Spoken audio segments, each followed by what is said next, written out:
Well, good morning, everybody, or maybe it's good afternoon. Welcome back. I've been feeling pretty low, going through a lot of emotional issues. And the other day, I just needed a really fucking good cry. So I watched probably, I'm just going to say, one of the saddest X-Files episodes, and that is Redux II. This episode makes it onto many fans' saddest X-Files episodes list, and I gotta admit, yeah, it's fucking up there. If you want to really cry, watch this episode. It has some great heart-wrenching MSR moments, and it has some heart-wrenching moments between other characters, not just Mulder and Scully, but Scully and her mom, Scully and her brother, Mulder and his not sister. We'll talk more about Diner Samantha in a moment. But yeah, let's get into it. Redux II. This is the last episode in the trilogy of episodes at the end of season 4 and the beginning of season 5. You have Gethsemane, Redux 1, and Redux 2. And it is also the final chapter in the cancer arc. If you're new to the X-Files fandom, the cancer arc is when Scully is diagnosed with brain cancer and things get pretty fucking dark. But hey, not as bad as things are gonna get for Dana Scully. Fuck me. We'll talk more about that too. So, the episode begins where Redux 1 left off. Mulder straight up murdered a dude in his apartment who was spying on him. It was self-defense ? We'll talk more about that too. I don't think it was completely self-defense. So, Mulder asked Scully to lie for him. You know, it's not like she's dying of cancer or anything, dude. And you also just kill her reputation and her good name as well. Good. Fox Mulder, best FBI partner, best friend, right? Jesus Christ, he's a shitty friend. So she does. And then she's going to testify against a man which she believes is a mole in the bureau over the X-Files office. And she believes this person had a hand in giving her this disease. And as she's just about to name the guy, television drama kicks in, and Scully passes out. She's too sick to go on, and that's where this episode opens. Mulder, who's very much alive, not as Scully lied for him, saying the dude Mulder shot was actually him. That was Scully's lie, to buy Mulder some time to look for a cure for her, which he didn't get. We'll talk more about that too. Mulder's very much alive. He's rolling up in the hospital where Scully is. And we get an X-Files trope we know and love. Mulder screaming at medical professionals who are just trying to do their damn job. Boy, Mulder's good at that, right? So, Mulder walks into this hospital and just starts screaming at these doctors and nurses who are just trying to do their own damn job. They're pretty hesitant to help him. And I think I understand why. Like, Skinner and the other feds are here, like at Scully's room, waiting for Mulder to come. They knew he was still alive and he'd come here. So, I think, and this doctor who finally talks to Mulder, the log trucks are going up and down our road today, making a ton of noise. The way this doctor talks to Mulder, he kind of turns away and scratches his neck, and it's like, yeah, like these people there's a lot of sick people in this hospital, and these doctors and nurses are trying to save their lives, and these feds and this crazy screaming hobo man is definitely harboring them from doing that. Also props to this actor who plays the doctor, who the ICU doctor who speaks to Mulder, that Mulder screams at, he perfectly channels a medical professional in this situation. 5,000% done with everything. So, Skinner says, "What the hell, son?" And Mulder goes into the ICU and sees Scully lying unconscious in bed, and it takes his knees out. Now, this is going to be the first of maybe 3 times in this review when I talk about Mulder and his not character development. So, when I was a little girl and I watched Redux II for the first time, let me tell you, babies, how that was. Being an X-Files fan back then and having left off on an episode like Redux 1 where you really think this is it, Scully's gonna die, and having to wait weeks at the time to see what happened. Those were good times, man. So, when I was a little girl and I was watching this, even back then, I think I was 13. Yeah, I think I was 13. And I said, like, this is it. Like, this is the perfect time when Mulder begins to realize how selfish and self-centered he's been and how his selfishness hurts the people around him, and he can make a change. This would have been the perfect moment. And of course, in Detour, the episode right after this, he's right back on his bullshit. Being selfish, taking Scully for granted, putting Scully in danger, who's, by the way, her cancer has just gone into remission, okay? So, this would have been the moment Mulder could have had that character arc. He could have had some character development, and of course, the show does not do that. I think I'll talk more about it later, but I'll talk a little bit about it now. Just the thing that gets me the most about the X-Files is its complacency. And specifically the complacency as far as Mulder's character goes. And I've talked on this before, like, I can't completely abhor Mulder's character because it has traits that I love about him. And there are some wonderful Mulder moments in this episode. But it's his shitty, problematic behavior that the show never addresses that I can't like him. Like, but there are some nice moments. There are some nice Mulder moments in this episode.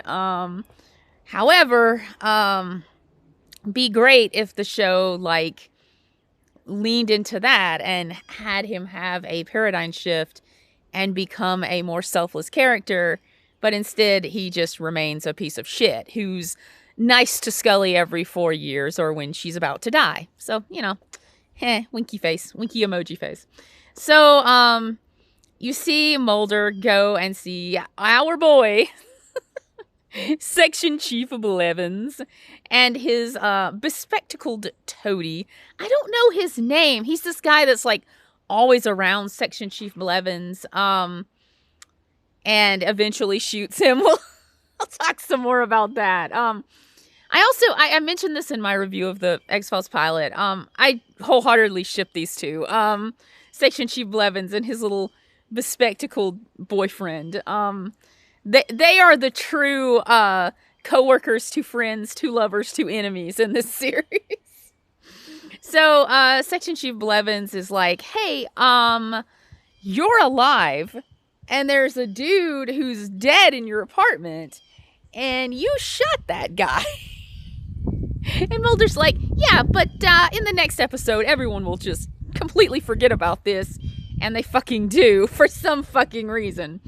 So, Section Chief Blevins is like, hey, Scully was going to name this mole in the FBI, and if you do it, your name might be cleared. So Mulder says pretty much fuck you to them, and he leaves. Skinner walks up behind him and kind of taps him on the shoulder. Skinner has some fabulous moments in this episode, by the way. He tells Mulder, he's like, Mulder's like, you should have told me this while you were hauling my ass off at the hospital. And then Skinner's like, I saved your ass. And I don't know why Skinner and Mulder screaming ass at each other is such a turn on for me, but it is. So Skinner's like, hey, did you find this cure to Scully's cancer that you got her to lie about this man's death for? And Mulder's like, nope, LOL.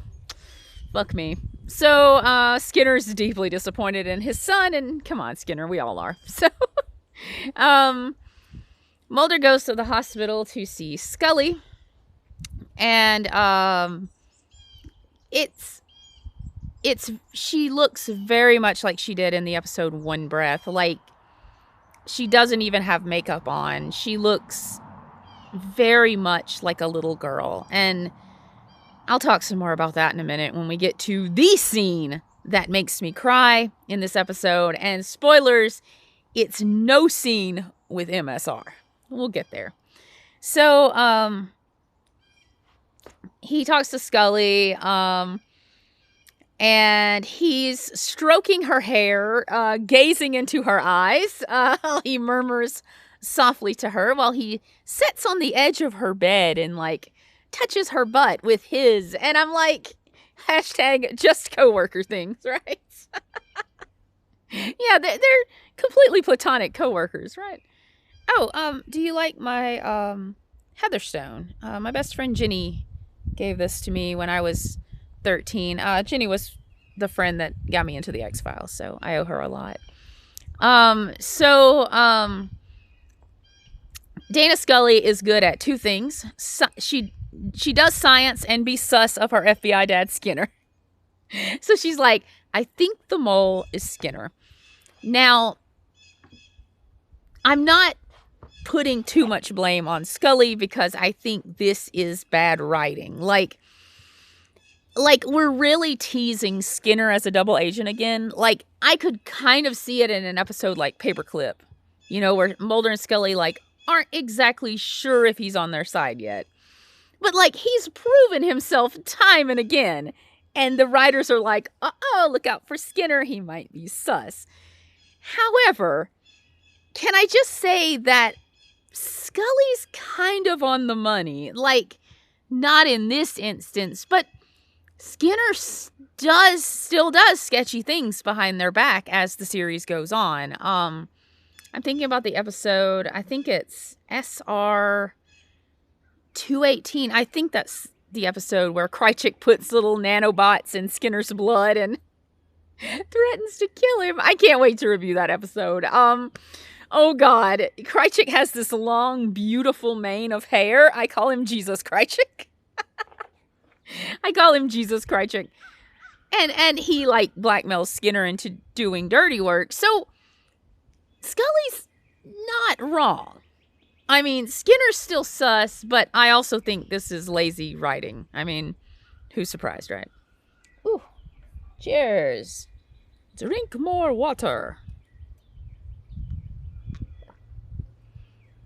Does anyone remember those Aquafina commercials? And it was like all these people in like a Scandinavian mead hall, and they were drinking water like in huge tumblers like beer. Does anyone remember that commercial? And they said, drink more water.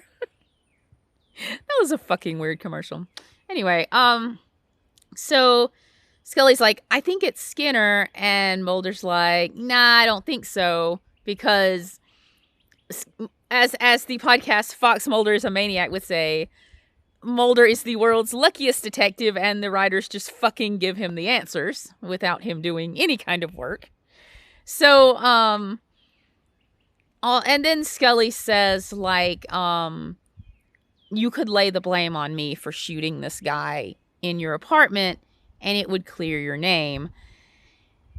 I got several things to say about this. Okay, so one thing about Mulder that I kind of love is his sense of honor. And I do think he has a sense of honor. Like, he's not going to do this to Scully, even though he already did kind of throw her reputation and good name under the bus while she's dying of cancer when he asked her to lie for him about killing a guy. But, you know, we're just all gonna forget about that, right? Just like everyone else in this fucking episode does.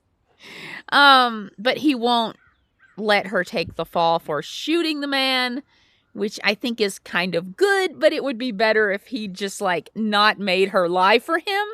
That also would have been good, Mulder. That would have been a bro move. Anyway, he leaves her room, and he sees her mom and her brother, Bill, come in. Ah, yes, Bill Scully Jr., the character literally everyone in the fandom hates but me. And let me just say something. Bill Scully Jr. can be a piece of shit sometimes, but I am 5,000% on his side as far as his feelings on Mulder go. We'll get there. Anyway, Bill Scully Jr. pretty much tells Mulder, like, hey, fuck off. Like, my sister's dying and you're still, like, dragging her into this? And yeah, I get that. I mean, like, I have 2 older brothers, and what Bill Scully Jr. is doing here, I don't think is misogynistic or, like, patronizing to Scully. I think he's reacting in the way an older sibling would react to someone treating his sister like shit. Like, that's what I believe. I'm 5,000% on his side. So he tells Mulder to make tracks. Mulder's walking down the hall and he sees Smoking Man. Here's Smoking Man. He does say a cute thing. He's like, please tell me you're here with severe chest pains. And Smoking Man's like, hey, bro. Hey, son. He's like, come with me and I'll give you everything you want and a solution to Scully's disease. And I just want to say that Smoking Man is that deadbeat dad that dips for about 25 years and then just shows up with a catcher's mitt for his son and expects everything to be okay. Smoking Man reminds me of Will Ferrell's dad in Talladega Nights, the Ballad of Ricky Bobby. The scene where he comes to Ricky Bobby's school and he's like, how long has it been, son? Like 3-4 months? And Ricky Bobby's like, it's been 12 years, Dad. And then the parallels between Mulder and an absolute maniac like Ricky Bobby. Yeah, I can see that. Absolutely. I'm writing this AU where Mulder becomes a NASCAR driver. So, Talladega Nights is one of my favorite movies. I know a lot of people think it's like a piece of trash movie, and maybe it is, but you know what? I love it, so that's all I care about. I think I'll watch it tonight. It's great. So, one of Will Ferrell's best movies, definitely. So, Talladega Nights and Elf, definitely the 2 best Will Ferrell movies. The ones that make me cry until I pee my pants. So, Mulder tells him to go to hell, but you know how it is. When the Smoking Man dangles something in front of Mulder, he's gonna bite, even though this man has only ever deceived you, Mulder. There's Gullible and Stupid, and then there's Fox Mulder. So then, Smoking Man tells Mulder, he's like, hey, this, vial you got from this secret government facility in Redux 1, from Michael Critchcow. We'll talk more about him in a second. He's like,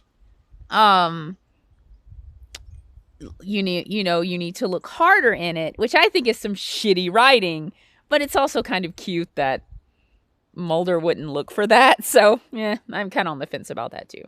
He goes to see my 3 sons, the lone gunman. And hey, there's a microchip in the bottom of the vial. I don't know why we didn't find that earlier, but whatever, man. This is shitty writing.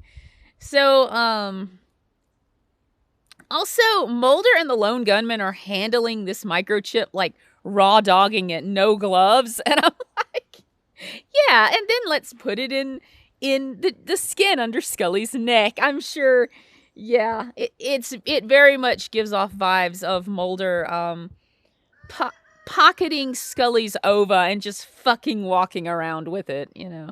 We love it when Mulder takes away Scully's bodily autonomy, don't we? Oh, but isn't he the best, like, partner ever? Right? Isn't MSR, like, the most wholesome relationship? I keep forgetting. I'm sorry. So, then he goes to the hospital to talk to Scully, and, Bill Jr. goes off on his ass. And again, I'm 5,000% on Bill Scully Jr.'s side. Maggie, Scully's mom, like, reaches out to, like, say, now, Bill, settle down. And I'm like, no, Maggie, just let him kick Mulder's ass, okay? Mulder needs this. Just, Maggie, look, I know you think Mulder's your third son,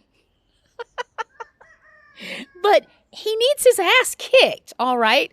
And you've raised 2 boys, Maggie, and you know sometimes when they're little shits, they need to have their ass kicked. So just let your eldest, I almost said Elvis, let your eldest take care of this and kick his ass, all right? Anyway, Bill Jr. does not kick Mulder's ass, to everyone's disappointment. And Scully's looking at the microchip, and it's cute. Bill Scully Jr. says, this is science fiction, in the same way his sister does, which I think is so cute. Anyway, Scully says, I think everyone's heart is in the right place, but this needs to be my decision. And what the writers are saying is this needs to be Mulder's decision, because everything Scully does has to center around her piece of shit partner, right? She can't have any autonomy of her own. And Bill Scully calls her on that bullshit real quick. And like I said, how I am totally on Bill Jr.'s side in this scenario, and pretty much any scenario. But I think he's watched his sister grow up and have this low self-esteem where she seeks validation from men. And she seeks self-worth and validation by doing things for men and trying to please them and make them proud. And he's seeing her do this on her fucking deathbed, and it's breaking his heart. And that's just, yeah. So he goes out in the hall, and he finds Mulder, and Maggie's not around. This is a good chance to kick his ass, Bill Jr. I am 100% wanting Bill Jr. to kick Mulder's ass. So, he goes out there, he calls Mulder a sorry son of a bitch, and boy, oh boy, does, Scully's brother have Mulder's number. He tells Mulder, he's like, look, motherfucker, I lost one sister to this Questron, and now I'm losing another, and yeah, I'm on his side. I would feel that way too, okay? And a lot of people are like, fuck Bill Jr., and then some people are like, oh, he just spoke this way because he didn't have all the answers. No, I think he's on point. Like, Mulder's quest is to blame for all of this. Particularly, Mulder's selfishness and self-centeredness is to blame for all of this. So, he asks Mulder, he's like, hey, did you find what you're looking for? These little green aliens? And Mulder looks up at him and he's like, yeah, little green aliens. And again, this is the scene when I was a little girl and I thought, okay, this is going to be it. Mulder's going to turn his life around and he's going to be less self-centered. And no, the show drops that because this show is complacent. It can't step out of its comfort zone and actually have good and progressive writing and character development for Mulder. And again, the series that came after The X-Files, that were inspired by The X-Files, definitely took this as a lesson, okay?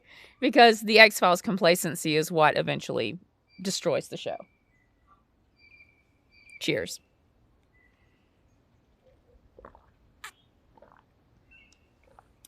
So Mulder's feeling pretty bad, and you know what? He deserves it. I don't feel sorry for him, okay? So, he gets a call from Smoking Man. Smoking Man saying, how is our patient today? I really want Bill Jr. to just line up Mulder and Smoking Man, and then him and Scully just take turns kicking their asses. Like, that'd be great. And Skinner comes in there, too. Yeah. Like, I don't think Scully's strong enough to kick anyone's ass right now. So, Mulder goes to this diner, and he meets this waitress. I sent a very stoned message to my best friend Erica about this scene, and I really can't do it justice like the way I told her about it. But imagine you're a waitress, okay?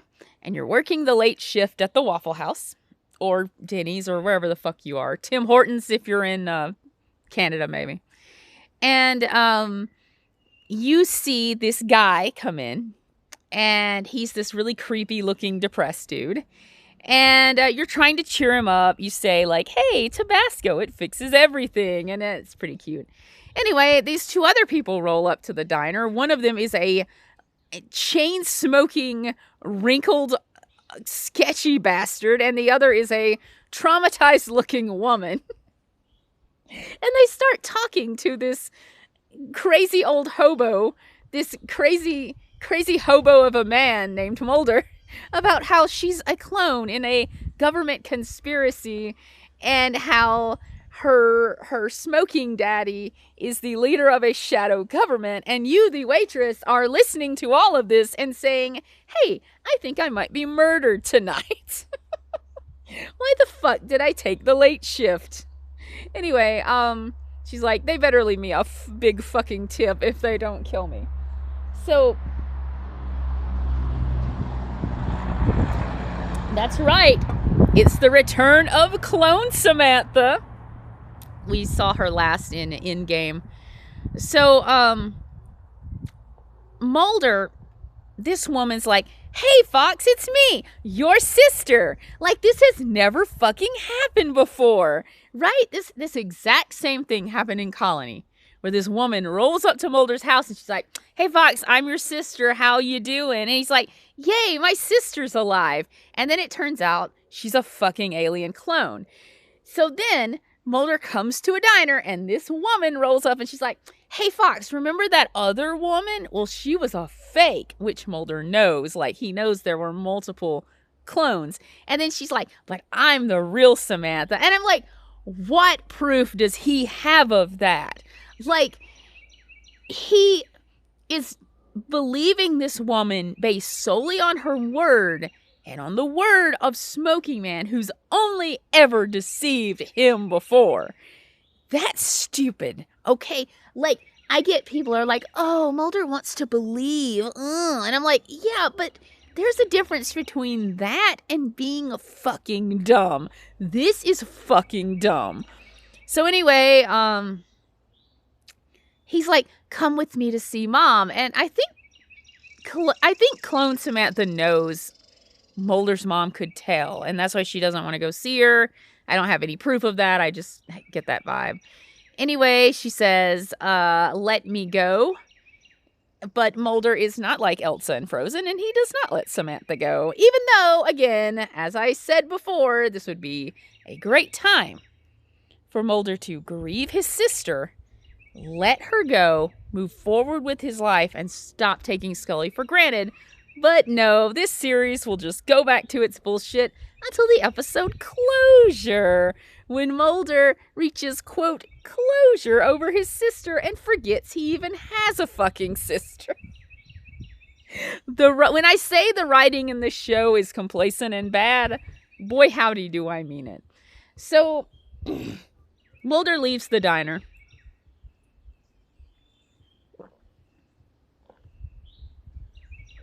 And we go see Scully at the hospital. And she's talking to a doctor named Dr. Zuckerman, and he's injecting her with some medicine. I don't know the technicalities of it. He's put the microchip in the back of her neck. And she has this conversation with him, and she says, Dr. Zuckerman, do you believe in miracles? First of all, I'd like to insert a Charlotte's Web joke, since the doctor's named Dr. Zuckerman and he's talking about miracles. I think we've all watched Charlotte's Web or read Charlotte's Web. Anyway, maybe this guy has a pig named Wilbur. Who cares? So, he says, I've seen people come back from death's door so many times, and he says, and I can't explain it. But he says, I don't dare call them miracles. I don't really know how to interpret this. I really think the doctor's just being compassionate. Like, he knows just how low Scully is, and he's he's watched her struggle. And I just think it's a beautiful moment of compassion, not just between a doctor and a patient, but between a doctor and another medical doctor. Like, that's, yeah, Scully's watched people die horrible deaths too. Some friends of this same disease. However, I think a lot of people talk about how Scully believing in miracles is hypocritical of her. And I do not believe that. So throughout the series, her motto is, nothing happens contradictory to nature, only what we know of it. I think she mentions it maybe 3 times in the series. She definitely mentions it in the pilot episode. And it's her motto. And people who say Scully is a close-minded bore and who will not accept the truth even when it's in front of her are wrong. Scully believes there are awesome and amazing and wondrous things in the universe, and man's science has just not caught up to explaining that. And I really love that. Like, I very much believe in science. I believe in evolution. But, you know, I have a faith in a God, you know, and I don't believe those two things are mutually exclusive. And fuck all the people who say they are, who say like, oh, you can't believe in science and then have a faith and believe in miracles. And I'm like, fuck you, you know? Who are you to tell me how to believe, you know? Yeah. So anyway, Scully calls her mom, and this is the moment. All the MSR moments in this episode can get fucked. This is the moment that brings me to tears. Because as a cancer survivor, on its own, it's a fucked up scene. And it fucks me up. But being a cancer survivor, you know, I had terminal cancer. I remember that conversation I had with my mom where we thought, this is going to be our last conversation. This is the last time we're going to talk to each other. And this is what Scully and her mom are having. And god damn, Sheila Larkin and Gillian Anderson. I forget they're actresses. I mean, like, I'm like, yeah, this is a mom and a daughter. This is how a mom and a daughter talk. Scully starts crying, and you really know just how desperate Scully is to let down her emotional barriers. Like, even around her mom. Scully is the person who will be on her deathbed saying, I'm fine, I'm okay, I can work. And she's breaking down. You know it's bad. It's fucking bad. Her mom hugs her. And god damn it. God damn it. Margaret Scully, probably the best TV mom. Also, for some reason, when she hugs Scully and Scully's just in pieces, it reminds me of that scene in Moomin, the 90s television adaptation of Moomin, where Moomin turns into this like troll monster, and his mom like looks into his face and hugs him, and he turns back into Moomin. I don't know why it reminds me of that. It's just probably because Moomin Mama's like one of the best TV moms ever too. Like, Moomin Mama and Maggie Scully, who's gonna write that crossover fic, right? They're both so much alike. They are just the best moms who will also kick your ass. So, you know, love them. So, Scully looks at her mom, and she shows her the cross that she wears that her mom gave to her. And she's like, why do I wear this?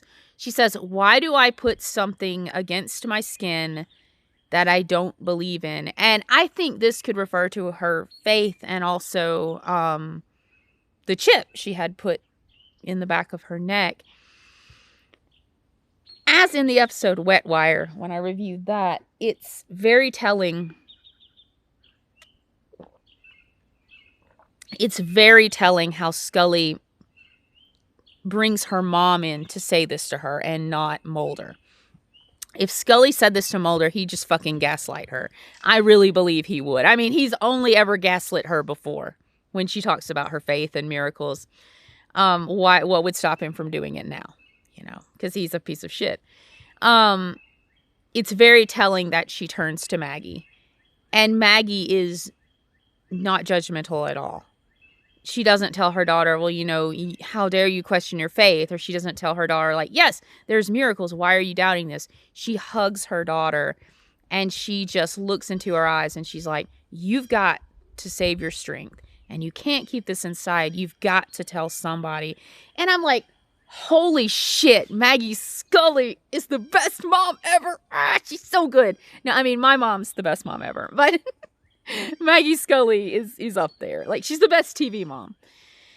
And that scene just kills me. It destroys every part of me when I see that. All the other MSR moments in this episode, in this series, can get fucked. They're not going to top that. So, then, Mulder, comes to see Scully before his hearing. There's also a really heartbreaking scene of Michael Critchcow, who was the man who helped Mulder get this chip for Scully out of this top secret government facility. I also want to say my spouse does a killer Michael Critchcow impersonation. I'm not even going to attempt it. I'll get him on a vlog to maybe when we review fucking Biogenesis Amor Fati. When Michael Critchcow returns, I'll get him on to do his Michael Critchcow impersonation. And they call him into this hearing, and they say, like, they're interrogating him, and they're like, do you know of the connection between this man Mulder shot and this government facility? And Michael Critchcow says no.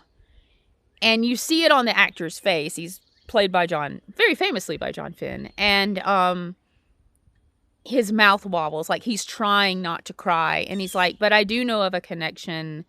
My son, who died early this morning, his son got sick in the Gulf War from this, exposed to this same thing that Scully was exposed to.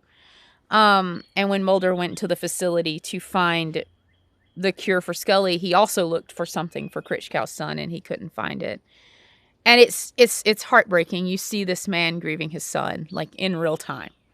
And I'm like, holy shit. Like, the actors and actresses in this episode, god damn it. But now it's time for some bad acting.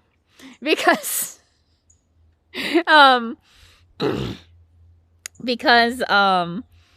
the Mulder goes to Scully's bedside while she's sleeping, and he fucking eats her hand. And I'm just joking around. It does look like he's chewing on her hand. First of all, I want to say David Duchovny's a relatable king. Yes, I said that. He's a relatable king because he's an ugly crier. Okay. I mean, who's not an ugly crier except for Gillian Anderson, who always has that little sexy tear running down her face. And it's a good moment.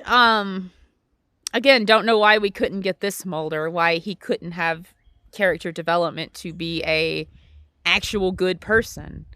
And of course, you see it here. He has the potential to be, and the show never taps into that.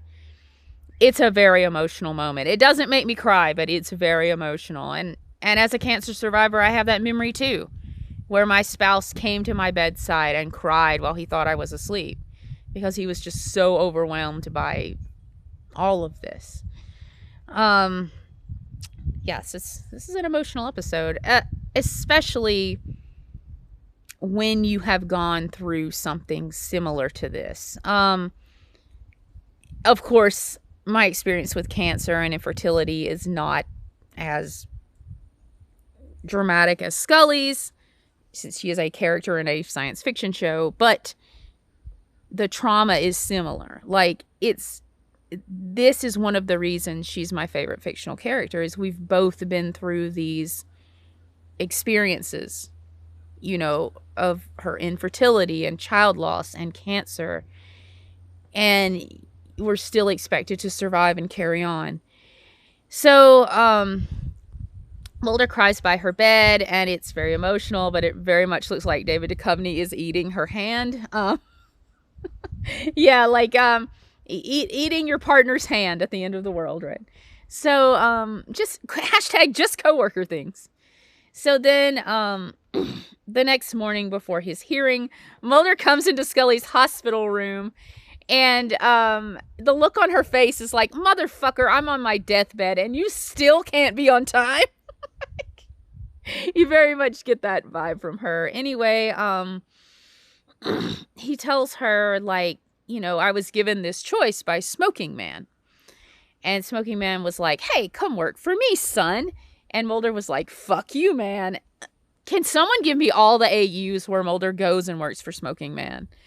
And Scully has to, like, fight him. Oh my God, that would be amazing. Anyway, Scully's like, well, if you made up your mind, why'd you come here? And again, a very sweet moment. He tells Scully, like, because I knew you talked me out of it if I'd made the wrong decision.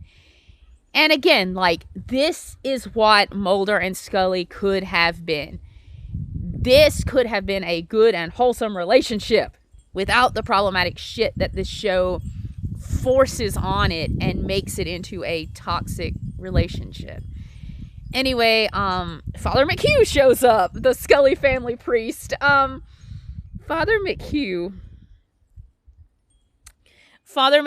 is in, like, 3 episodes of the X-Files. He has maybe a handful of lines. He makes his way into all of my X-Files fics for some fucking reason.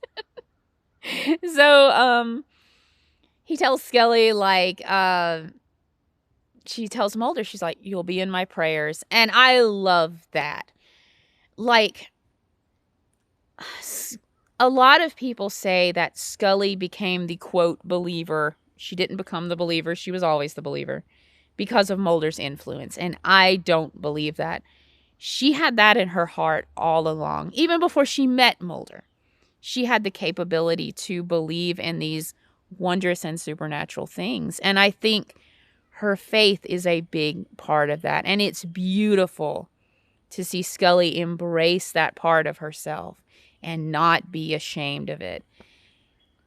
And it would be so beautiful if the man that she loved, Mulder, embraced that with her and accepted that part of her instead of fucking gaslighting her all the goddamn time. But don't they have the most wholesome relationship? Like, isn't their relationship the blueprint, right? For romance? Isn't that it? Haven't I heard that before somewhere? Anyway, fuck me.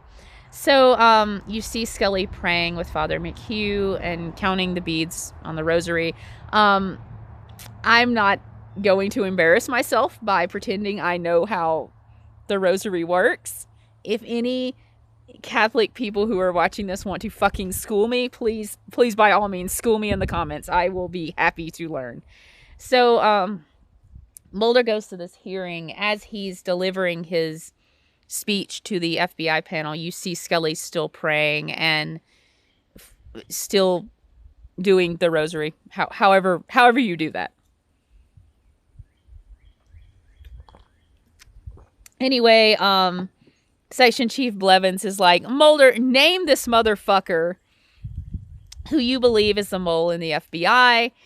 And his little Section Chief Blevins, little bespectacled toady, says, Agent Mulder. He's like, the section chief asked you a question. And Mulder's like, I can't answer that question because the section chief is the man I'm going to name. And oh my God, that fucking mic drops. Everyone is like, oh my Lord, clutching their pearls. And Mulder sits back and goes, And look, I don't like Mulder, but in that moment, I would fucking call him daddy, okay? He's 1998 David Duchovny. All right. That's all I have to say. All right.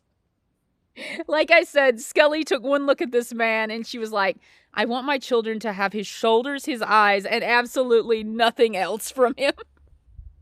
So, Mulder drops that mic. Section Chief Blevins runs into his office and his bespectacled lover shoots him in the chest. Oh, these two star-crossed lovers, am I right? They fuck Mulder and Scully. Section Chief Blevins and his bespectacled lover are the Romeo and Juliet of this series. So he wipes off the gun and like puts it in Blevins' hands to make it look like he, unalived himself. So then Mulder goes to before that, Smoking Man is sitting in Mulder's apartment, stroking his picture of Samantha very creepily. Fuck this guy. And a sniper kills him. Yay.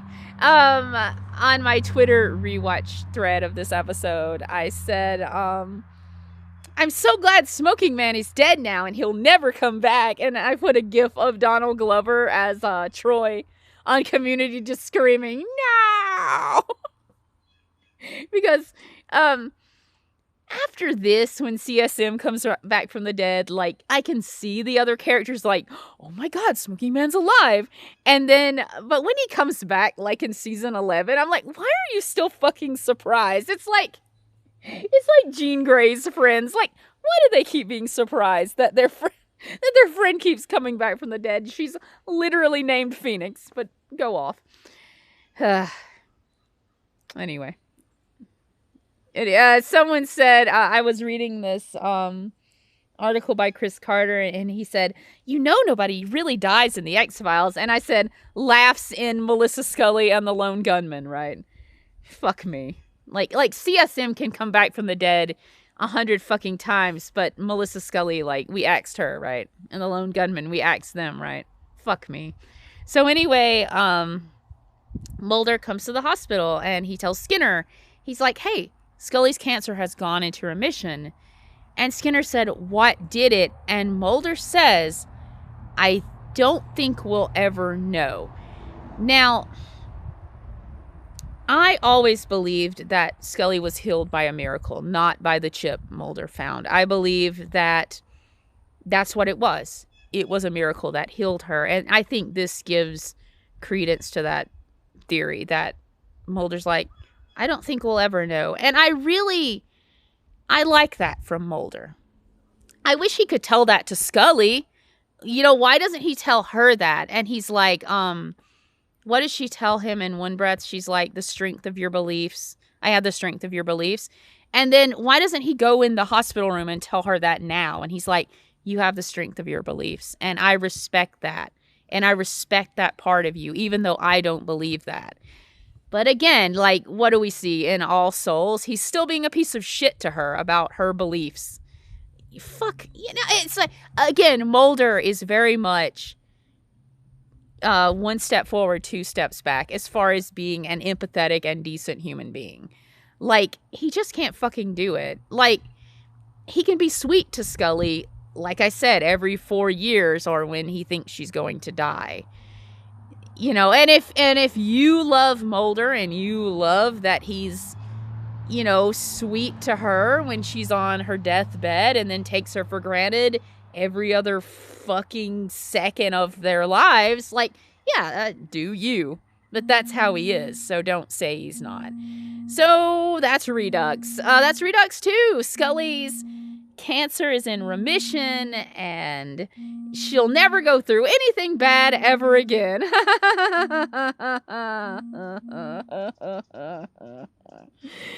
I'll see you next week, guys. I love you. Follow me on Twitter. I am at raccoons_dead. Follow me on Tumblr. I am at justawfulxmenart. I am on DeviantArt at dead/raccoons. And of course, I am here.